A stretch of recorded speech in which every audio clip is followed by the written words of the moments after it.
I think we must be live. All right, this is Jim Hamilton. This is Core Resonance. We have Keita joining us in just a second. And we are having a blast. It happens to be Thursday where I am today, but it might be Wednesday or Friday or Saturday or Sunday or one other day next week or last week when you get this and watch it, but hola. All right, so let's see. What we've been talking about is, of course, this is Resonance Matters. Resonance Matters is an offshoot of Core Resonance. Keita and I started this call quite some time ago. We've had, when I say guests, it was a live call for a while.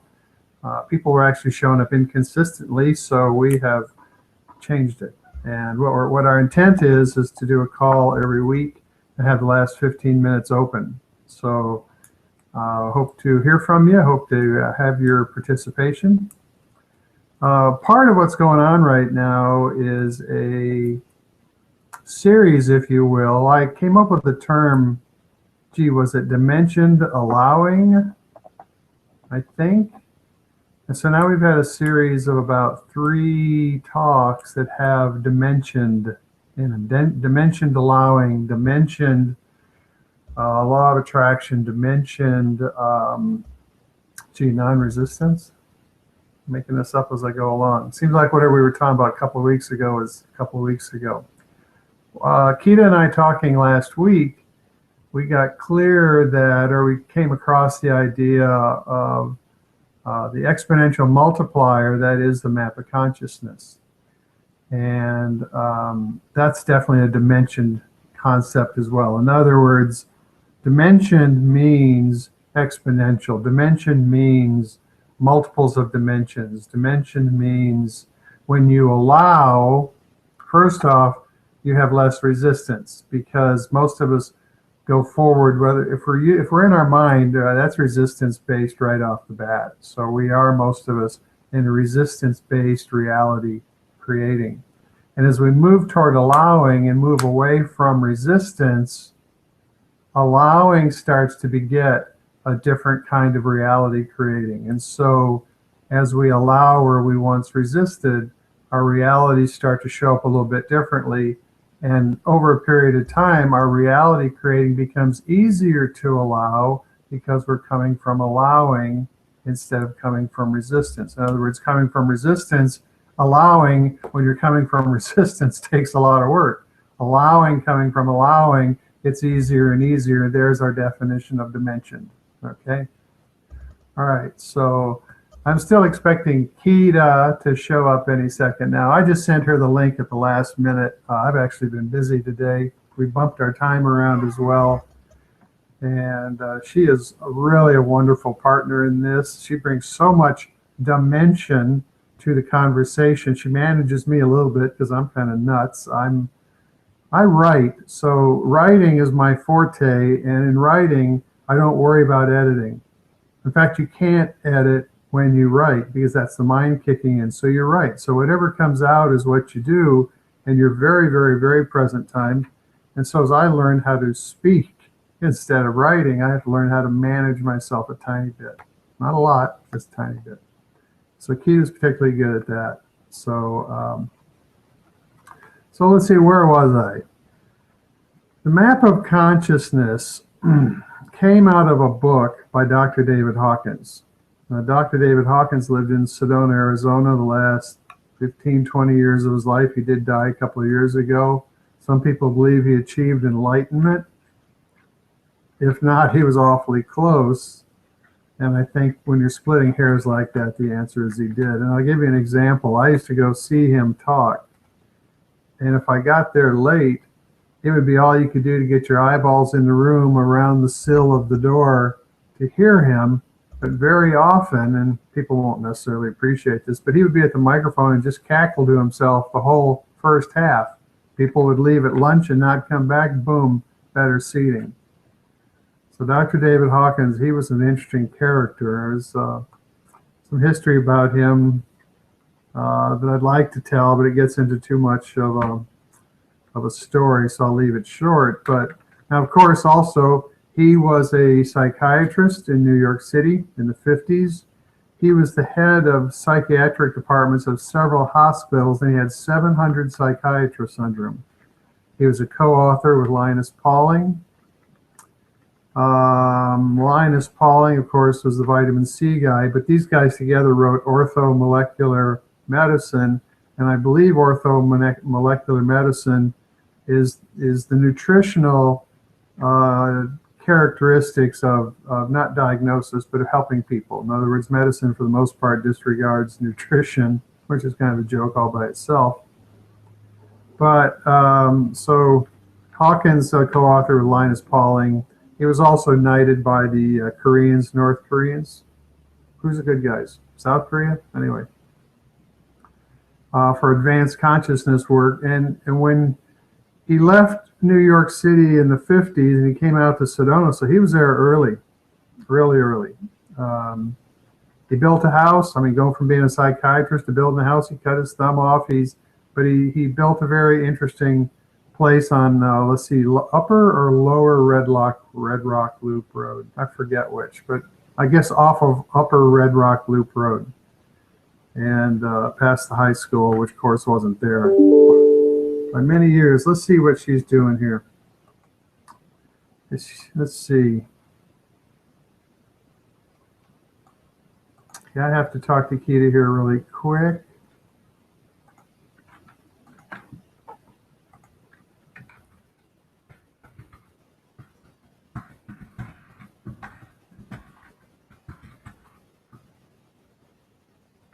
Give me 1 second here. I have to.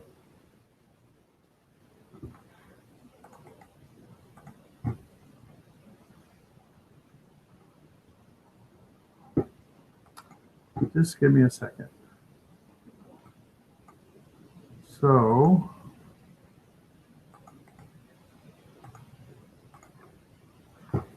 or another second or two, but I'm almost finished with the seconds I need. Let's see.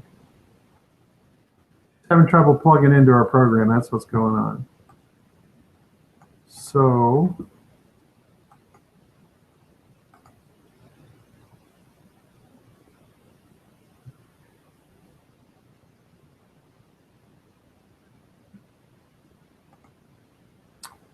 all right. So, at least we know where Kita is. So the point is, he moved to Sedona, Arizona, I'd say in the early 60s. He built a house, moved back to the earth. He did, of course, he was an alcoholic, which wouldn't be that unusual, coming out in the early 60s and a psychiatrist and having such responsibility and so much magic. And they came to Sedona to try out, so to speak.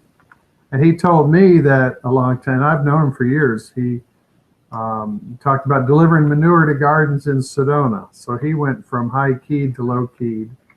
And there came a point when he discovered kinesiology, muscle testing. And in discovering muscle testing, it brought him out of retirement.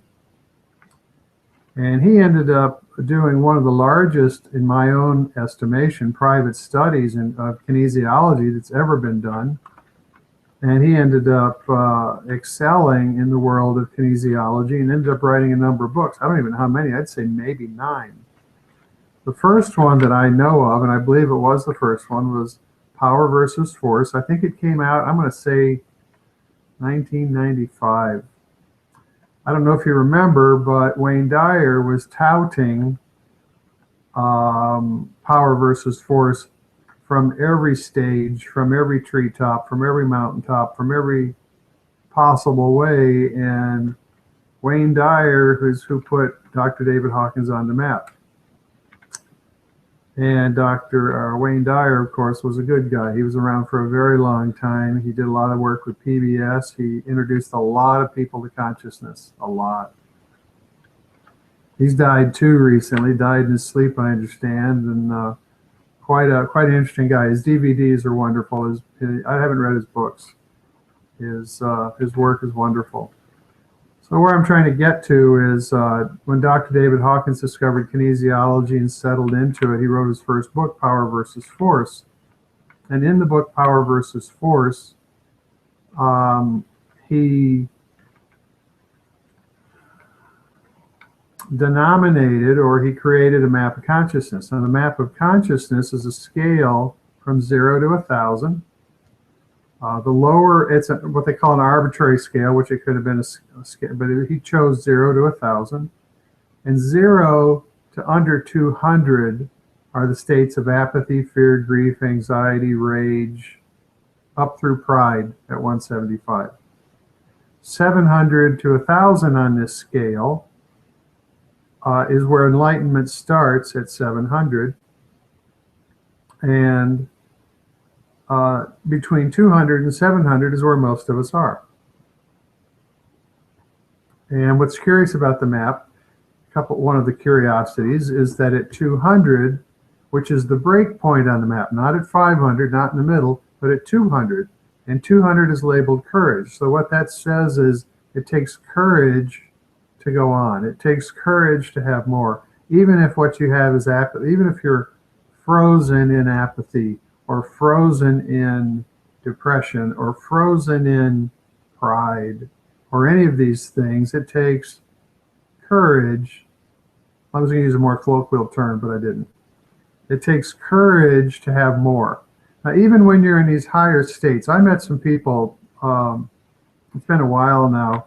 Royal Palm is a kind of a high-end resort here in town. I go over there and sit at the bar once in a while and meet people. I met a couple, when I say very wealthy, they had plenty of money, plenty of cars, plenty of homes, plenty of everything.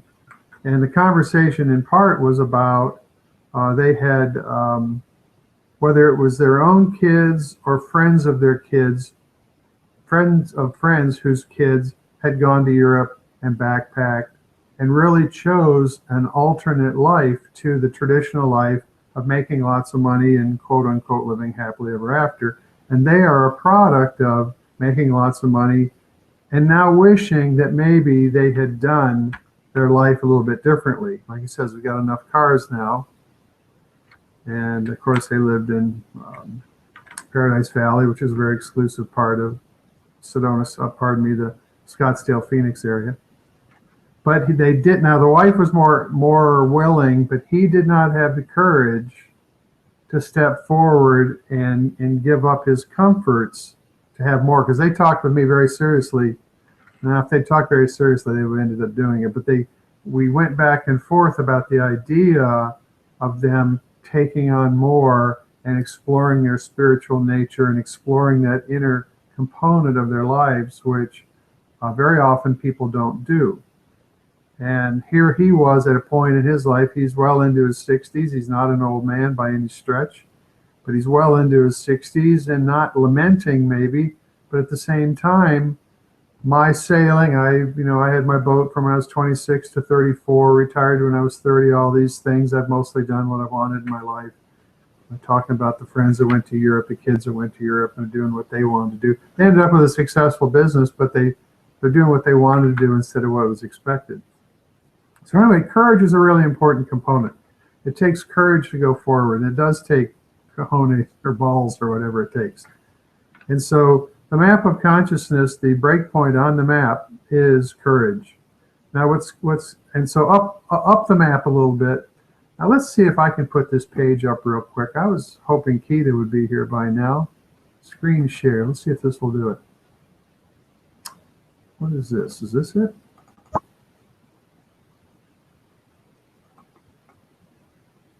Can you see that?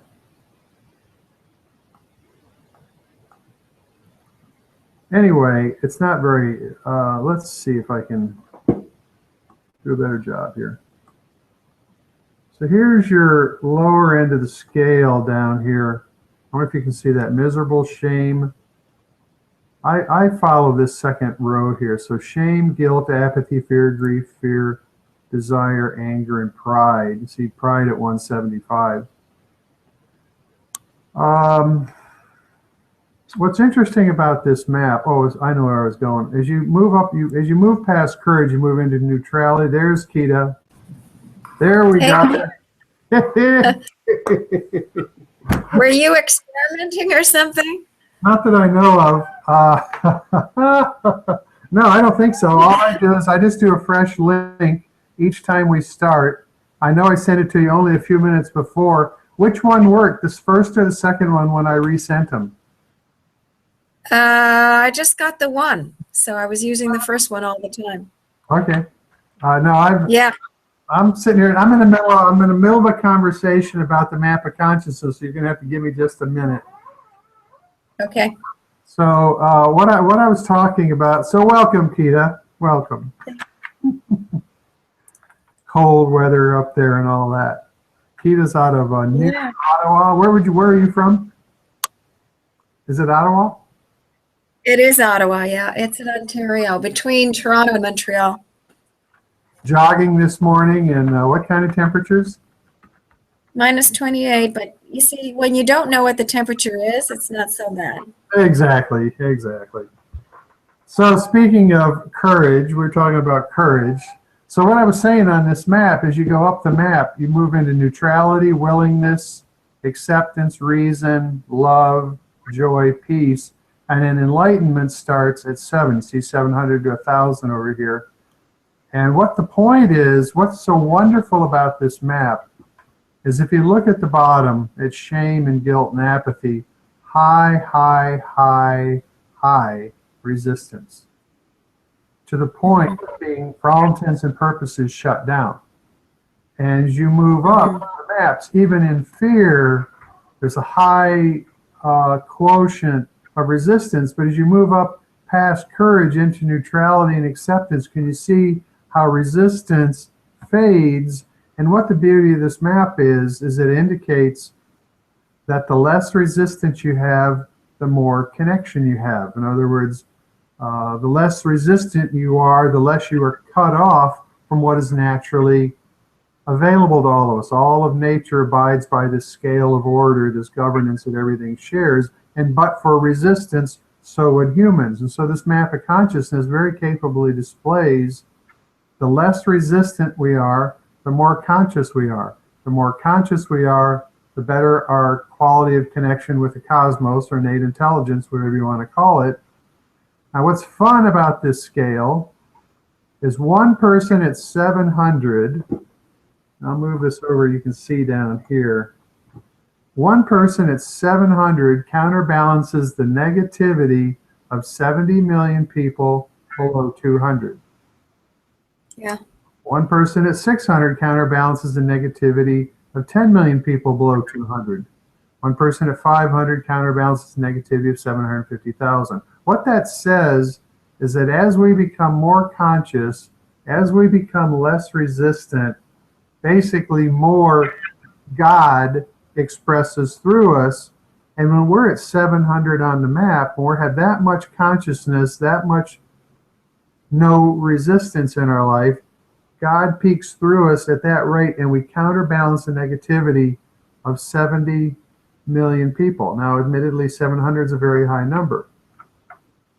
So about this time, we're gonna let Kita get involved in our call here. Because so what I want to say is what we were talking about, where we ended up last time, Kita. Our very last remarks were about the map of consciousness, if you remember. Yes. Yeah. I started off by introducing that we were doing a series on dimensioned, not dementia, that's different.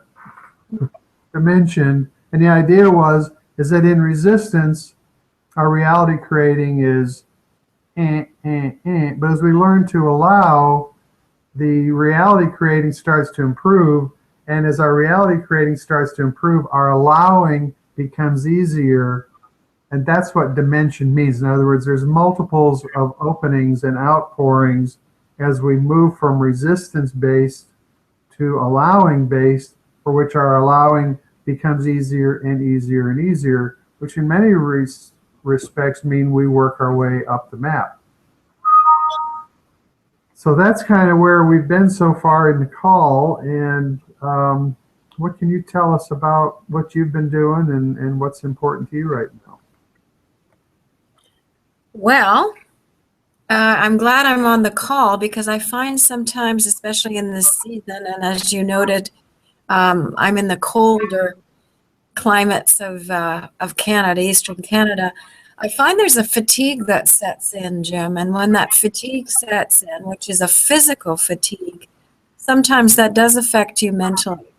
And so you feel a little less resilient, a little less, even the word courageous comes to mind in terms of being able to face and sort of encounter daily life in a way that is, if you want to use the term, upbeat, as opposed to just, okay, I got to face this today. Do you know what I'm saying? Oh, absolutely. I deal with the same thing with heat. Of course, this was only my first, last year is my first year for heat in quite a while, but yeah, that lethargy and so that cold is interfering with your ability to stay on top of things a little bit. It's, yeah, because what happens is there's an energy that's used, getting dressed, undressed, facing the cold, getting out. And I think as time goes on, those little things that maybe didn't affect you or bother you or you didn't even notice, they begin to become more present because of the fatigue. So I think maybe there's just something we could talk about, because we all want to become more aware and more allowing. But in that process, more allowing, there is daily life to face. And so there will be these very ordinary issues that arise that tend to sidewind you. They're almost like a bit of a surprise attack. Though they're small, they can, accumulation, begin to wear you down. You know, to understand the mechanics of it is a great deal of help alone. You can't altogether thwart the problem, because cold, and the way I would look at it is when you deal with this heightened temperature, this heightened cold, the wherewithal. Now it was the Boston Marathon you were in last year, right? Yes, yeah. Mm-hmm.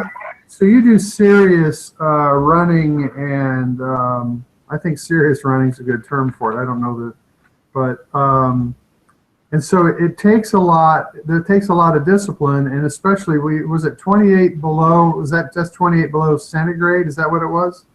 Yes, yeah. I don't know what that is, but it's cold. It's cold. It's cold. You see, what happens is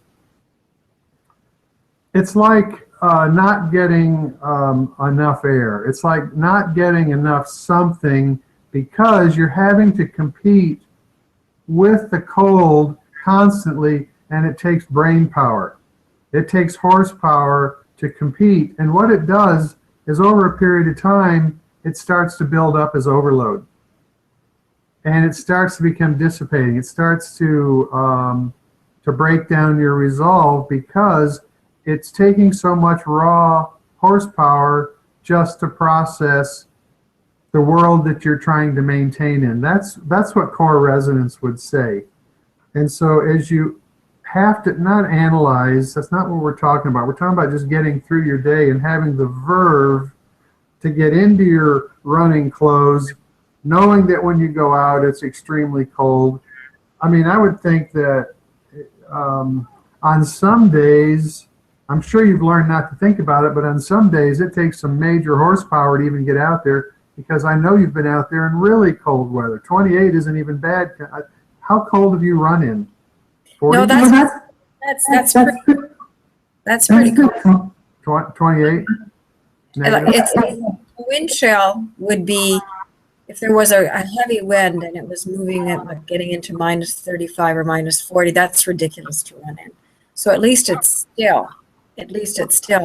But the funny thing here, Jim, is once I'm out, the act of doing that has a sense of empowerment to it.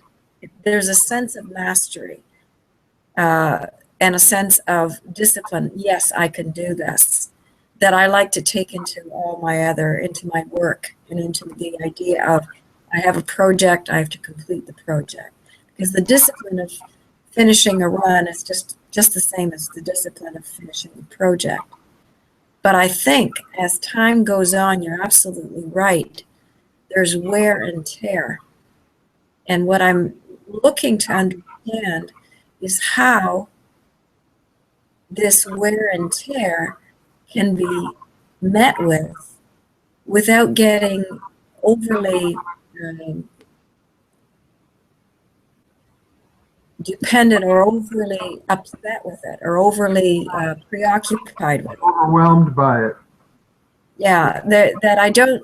It's not. I don't want it to be a governing factor, but I am acknowledging the fact that today, for instance, I've noticed not the run itself, but just all the time in the cold is wearying, so that my ability to get other things done, it starts to impede in those areas.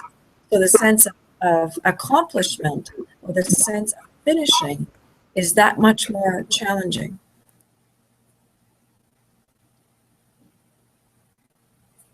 I'm losing you here, Jim.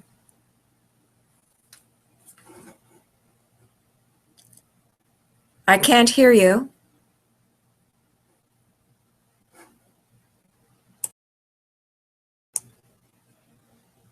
Can't hear you.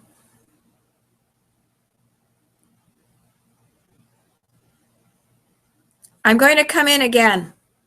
I'm going to try coming in.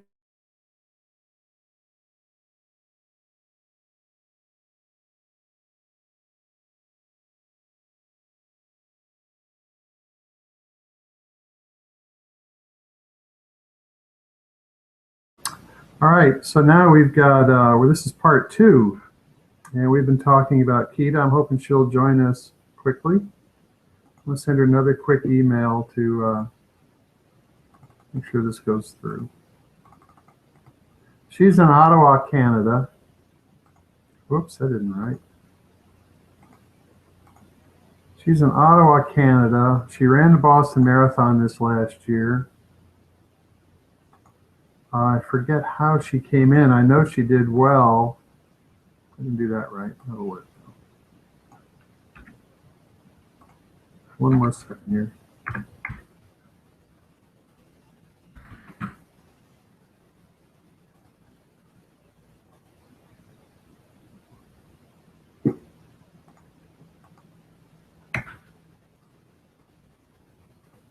I'll tell you what's interesting.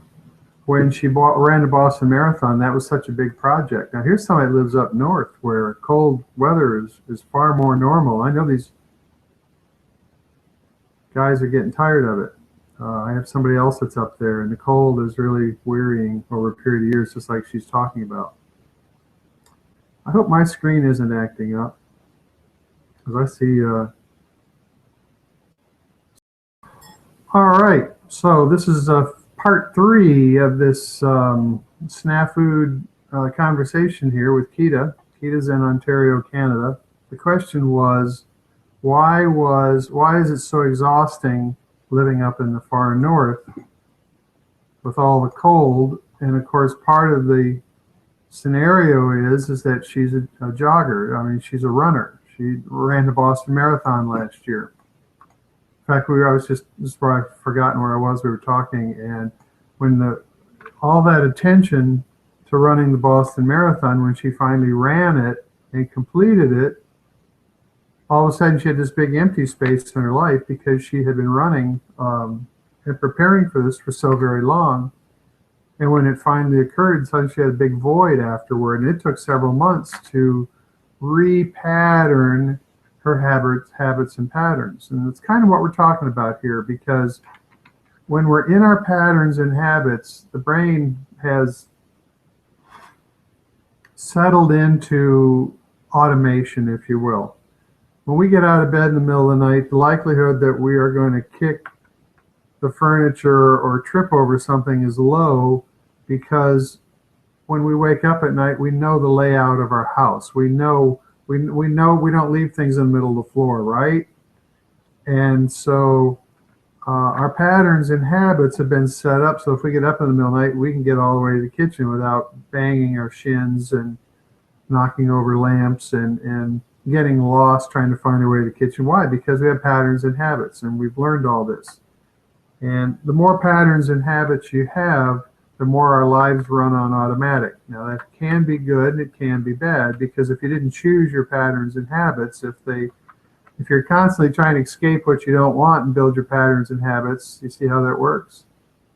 If you build your patterns and habits consciously, that means you've built your patterns and habits even open-ended so that things can build and grow on their own, and your patterns and habits serve you very effectively. Well, what's going on with Kita? Well, so what I was talking about when the Boston Marathon was over, suddenly her patterns and habits had a big hole because she just achieved something she'd been working on for maybe years. And I actually got to watch her reestablish herself and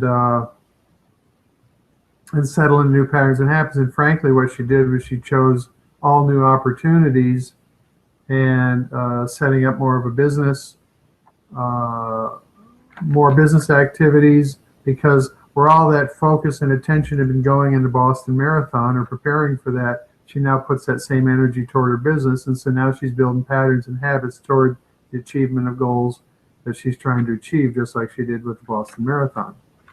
So it's fun to watch that and also to understand the mechanics of it. So here we have somebody in the far north who's finding that just living up there is becoming debilitating because, yes, she jogs every day. She talked about a wind chill factor. The temperature was 28 below centigrade. I don't know what that is in Fahrenheit.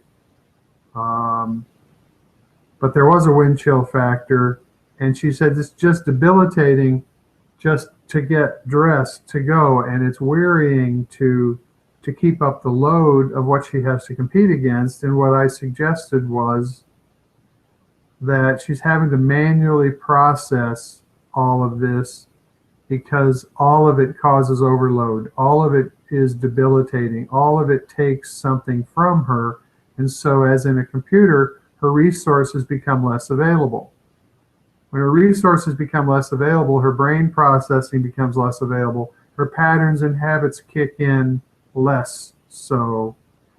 And as her patterns and habits kick in less so, even more so, she has to use raw computing power, raw processing power, and she can tell that she's running out of that. And it's starting to affect, when I say affect her life, it's a seasonal thing. And it started out as a question. It's too bad the call has been so broken up because it's a great subject.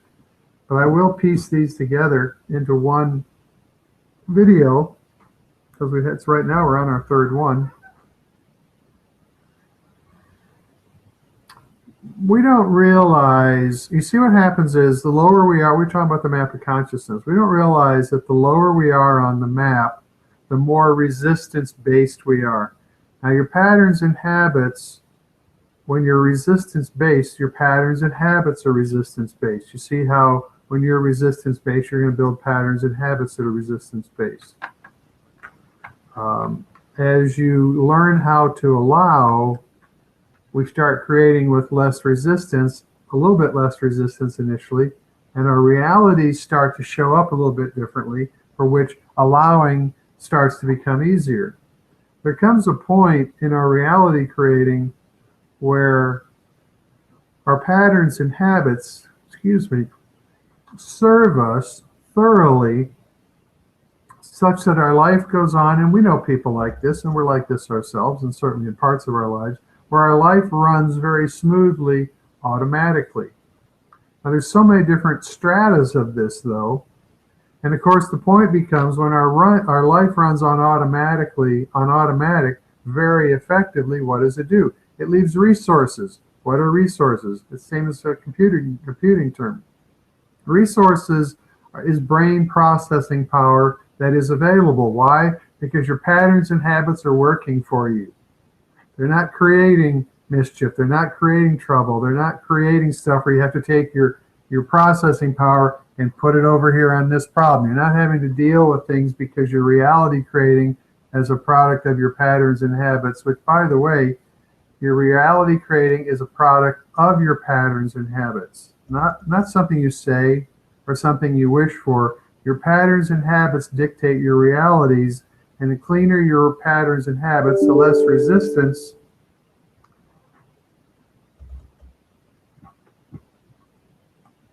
Okay, here she is again. So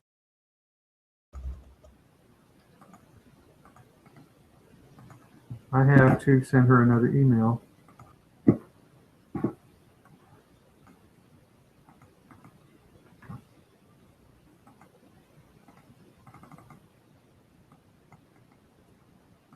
Paste. Now see, I can kind of keep up the conversation and do this stuff. Why? Because this is all patterns and habits, creating links and sending them out, and you learn how to do this stuff.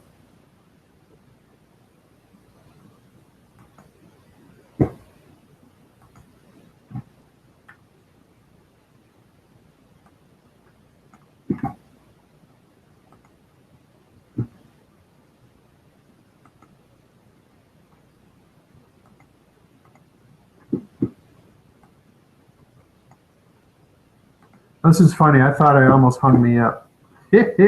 All right, so where I was right at that particular moment. Look at chapter, I think it's chapter 10, The Visionaries Thrive in All Times. It's called Momentum. Clearly, our reality creating is a product of our patterns and habits. Most of your brain is in your subconscious mind, or your subconscious mind is the biggest part of your brain. Our patterns and habits create our realities, our consistent thinking, our consistent actions, which come from our patterns and habits. And the higher the quality our patterns and habits, the higher the quality our reality creating. The higher quality our reality creating, the more ease we have in our lives. The more ease we have in our lives, the more resources we have available, because less brain power having to deal with this, having to deal with that, having to deal with whatever. And as we learn how to become a match for all of this, we slowly continue to rise up, because if we're not resistance based, as we have more horsepower for allowing, we move up the scale, we move up the map, and as we continue to move up the map, we're more plugged into the cosmos, we're more plugged into innate intelligence. As we're more plugged into innate intelligence, more exponentially contributive. One person at 700 on the map counterbalances the negativity, 70 million people. Those are interesting numbers. Those are interesting numbers. How could one person? So let's say all the rabble rousing that Trump. Now there's something to be said for what Trump's doing. He's speaking about things that have not been spoken about, things that Hillary certainly won't speak about. She's more a Wall Street kind of girl. We don't need that.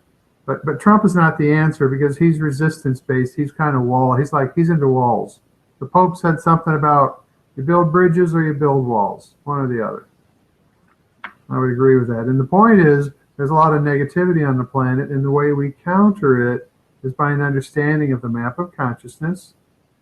The more plugged in you are, the more you contribute, counteract the dissonance, if you will. The more our patterns and habits serve us. You see, we want our patterns and habits to have at their foundation allowing. I have my email signature line says, let's see, what does it say? It's easier to find it rather than remember it. Beyond resistance lies a world of synchronicity, harmony, and order. Beyond resistance lies a world of synchronicity, harmony, and order. Better said, resistance brings us everything we do not want. The humans have got to come to understand.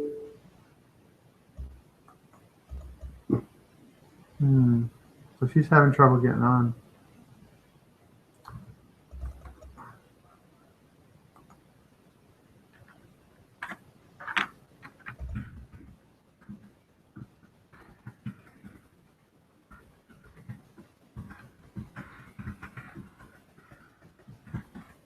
This is live video. This is how it works, huh?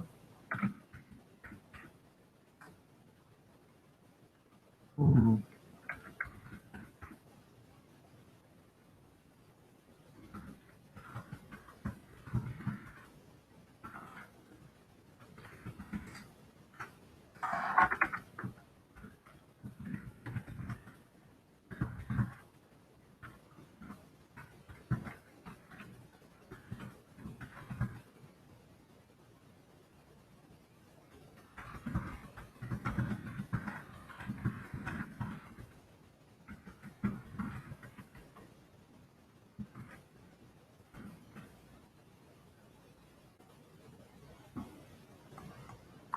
So what I was talking about, you see, consciousness is about the opposite of resistance.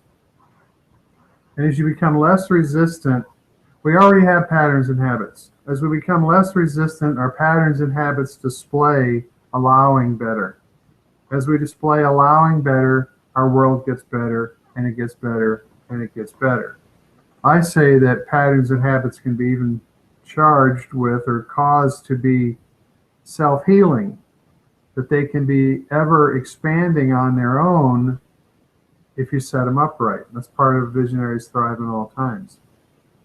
The point is, as we become less resistant and more allowing, we actually get closer to God. We get closer to, let's see what we have here.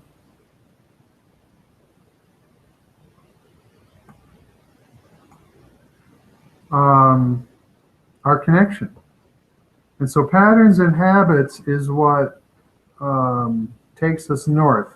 Patterns and habits is what takes us south. Resistance takes us south, allowing takes us north. As we learn how to allow and move away from resistance, our connection with innate intelligence becomes greater and we relax even more. I'd like to point out, since I'm way off on this subject, way off track, I don't know if I'm off track or not, but everything is a subset of God. Everything. Mineral kingdom, animal kingdom, plant kingdom, protozoa, everything imaginable. Everything is a means by which God expresses. That's what it means. Everything is a subset of God. Everything is a means by which God or innate intelligence expresses. The humans in our sophisticated nervous system have somehow developed a capacity to say no, or be in resistance to what is naturally our own. I don't know if you've noticed, but the human species as a whole is very dysfunctional. Very. The worst is coming out right now. I mean, I don't even want to go there. It's kind of part of the species waking up and discovering it doesn't have any blankets, so it's pulling all the blankets over on its side of the bed.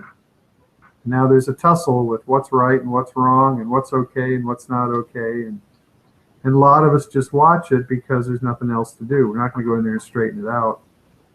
Got to let these people sort it out on their own.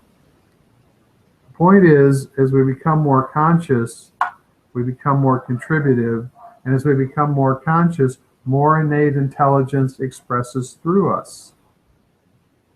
So what we are is a fancy mechanism for God.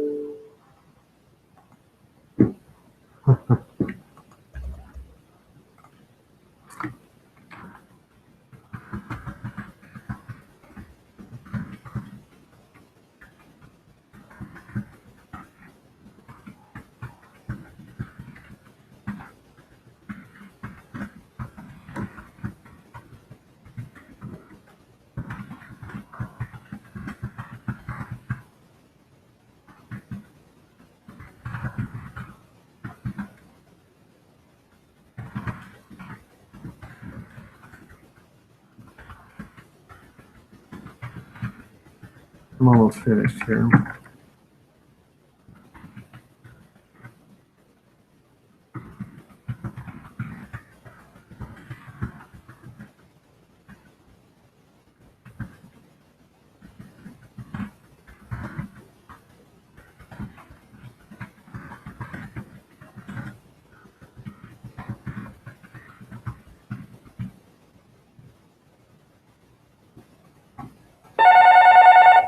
So now I got even more going on here. So this is her calling. So I'm going to send this. And I'm going to go like this. I wonder if this will work. So are you there, Kita? Okay. So I'm still on the very end of my call. I just sent you an email. What a snafu we have today. Yeah, I don't know. Like this is, it's funny. It seems to be, it's manifesting how I'm feeling. There's an interesting insight. Did you hear what she said, everybody? She says it's manifesting how she's feeling. And what she was saying when we got into this call, that the cold weather is wearying to her. It's taking her down a notch, and it's showing up in our electronics. Is that basically what you said? Yeah. So reality creating is very interesting stuff, and certainly our realities are our own. So Kita, what I was suggesting, I have two networking things two meetings I have to go to in just a little bit. Maybe we could spend some time tomorrow, you and I, without the recording, without all that stuff, and just catch up. Sure, that would be great. So I'm sorry you're having a hard time and your stuff's having a hard time. I actually felt like more of it was coming from my computer because my camera was actually clicking on and off, which is strange. But it may be, if you remember when we first started doing Google Hangouts, there was a time where we were having difficulty, where we weren't joining up and connecting. It's a similar situation. Right. Way back when. Right. Well, this is why we're doing all this stuff and doing it live, so we can learn how to do it. And so it's 4:30 here, so I've got to go in just a bit. I want to wrap up this video call that we're doing. And I was just going to ask you, which email, have you got me on a specific email on Dexter is different? Does that make a difference? No, actually, in some of the replies, I sent an alternate because sometimes my replies bounce back on jhamilton at visionarieslab.com. It doesn't make a difference as long as you get them, and they all come back to me. So. Okay, I didn't know, and I'm just. Why don't you? I have an important appointment that starts at 3 o'clock tomorrow, and otherwise 3 o'clock my time. And if you want to get together before that, why don't you suggest a time and we can spend some time on the phone without the video and see if we can keep it simple, huh? Yeah, I've got a meeting my time at 10:30. So what I'll do is when I come back from that meeting, I'll get in touch because I may have another phone conference that is not yet confirmed. Okay. For the afternoon. So you'll Good. sort of be in between. All right. Good. Okay. Good. Well, listen. Have a good night, and I hope the rest of the call goes fine. Big old hug to you. Yeah. Likewise. $100 hug. Why not? Okay. Take it easy. All right. Thank you.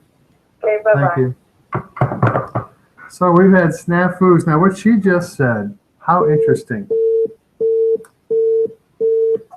What she just said is that she's feeling out of sorts because of the weather. It's actually interfering with her lifestyle. It's interfering with her life, the weariness of the cold. And because she's a jogger, or pardon me, a runner, I mean a marathon person, I don't know how many miles she runs every day, but she has to stay, what would you say, stay built up for going out in that cold every single day, and it's wearying and it's wearing her out, and it's actually becoming a concern for her because winter's not over yet in Ottawa. 28 below centigrade, whatever that is, and it's affecting her reality, and we're actually seeing it in our phone call, in our video. That's what she called me just now to report, was that in her conditions deteriorating a little bit because of the overwhelming weather, and it's affecting electronics. It's affecting her reality. Even show up on my camera a little bit. I rebooted my computer as well. And I reboot every day. So where I was, we're going to wrap this up, and I'm going to try to put all three of these videos together into one. As we become more conscious, by the very nature of becoming more conscious, we become less resistant. Resistance is synonymous with less God expressing through us. That's what it is, because everything is a subset of God. So as we allow God to express through us more capably, for which I like to say we get the ride of our lives, we become exponentially contributive. We talked about the Map of Consciousness early in the call.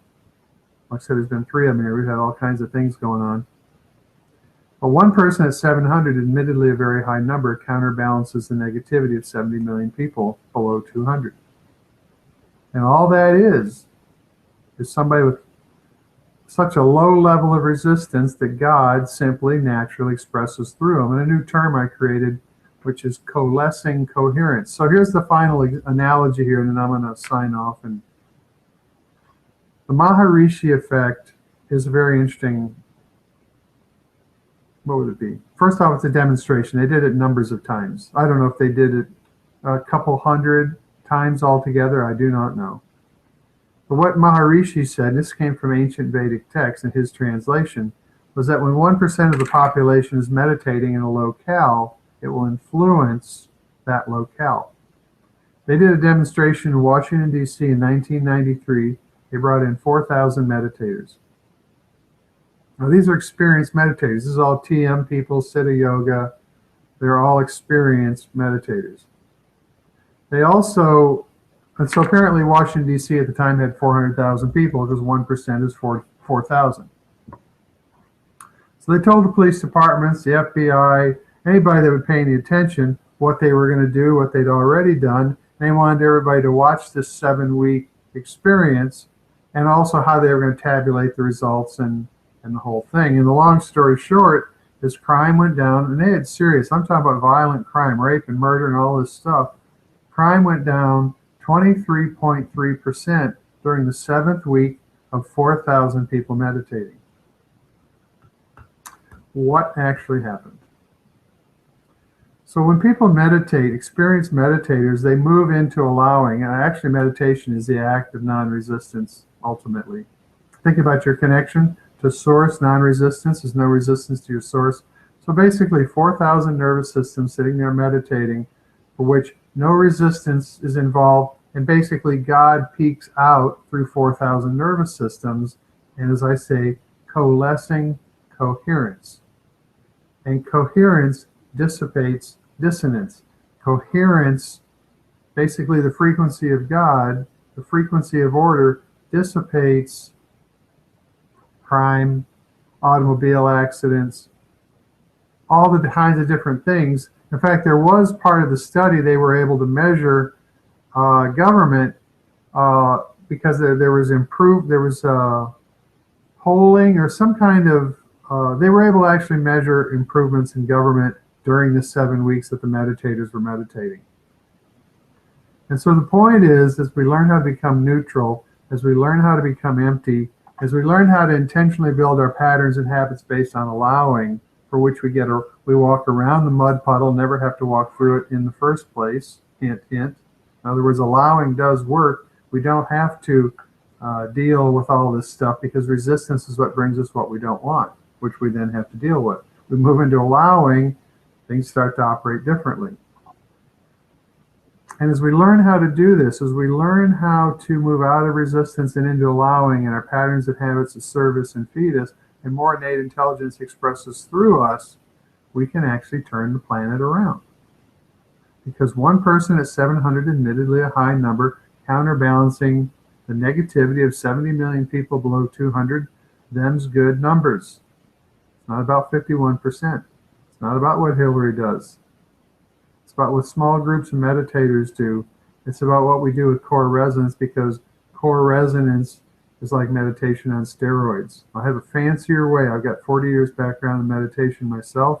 I know what it is, and I know how through core resonance, how we can take that much faster. There's an article called The Promise of Core Resonance. I think I'll make it a link under the video here.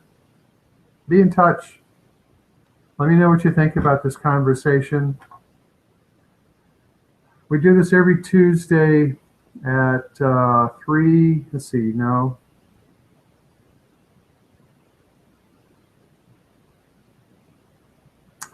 Let me think here. I guess it would be 4 p.m. Pacific, because presently we're doing it at 5 p.m. So it's 4 p.m. Pacific. I have to make sure that's right. Because I have another call at 3 p.m. Pacific, which is quantum activism. And that's actually what we're talking about here, how we can become quantum activists and turning the world around. Believe it or not, it is up to us. It's not up to Donald Trump. Not up to Hillary. It's up to us. Let's sign off. Appreciate your time. Love everybody. Thank you. Namaste.